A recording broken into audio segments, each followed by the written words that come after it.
మొన్నటి వరకు బంగారం పేరు చెబితేనే భయపడేలా పెరిగిన పసిడి ధరలు 2-3 రోజులుగా తగ్గుతూ వస్తున్నాయి. తాజాగా మంగళవారం కూడా బంగారం, వెండి ధరలు స్వల్పంగా తగ్గాయి. మంగళవారం దేశంలోని వివిధ రాష్ట్రాల్లో గోల్డ్, సిల్వర్ రేట్లు ఎలా ఉన్నాయో ఇప్పుడు చూద్దాం. దేశ రాజధాని ఢిల్లీలో 22 క్యారెట్ల 10 గ్రాముల బంగారం ధర 66,000 రూపాయలు ఉండగా 24 క్యారెట్ల 10 గ్రాముల బంగారం ధర 71,900 పలుకుతోంది. ముంబై, బెంగళూరులో 22 క్యారెట్ల తులం బంగారం ధర 65,850 రూపాయలు, 24 క్యారెట్ల తులం బంగారం ధర 71,840 రూపాయలుగా కొనసాగుతోంది. ఇక చెన్నై విషయానికి వస్తే 22 క్యారెట్ల 10 గ్రాముల బంగారం ధర 66,450 రూపాయలు, 24 క్యారెట్ల 10 గ్రాముల బంగారం ధర 72,490 రూపాయలుగా ఉంది.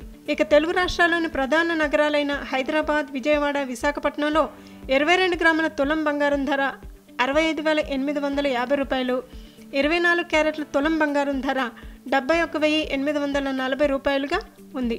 ఇక వెండి కూడా బంగారం బాటలోనే నడిచింది. మంగళవారం కేజీ వెండిపై 1,200 రూపాయలు తగ్గి 90,500 రూపాయలు పలుకుతోంది.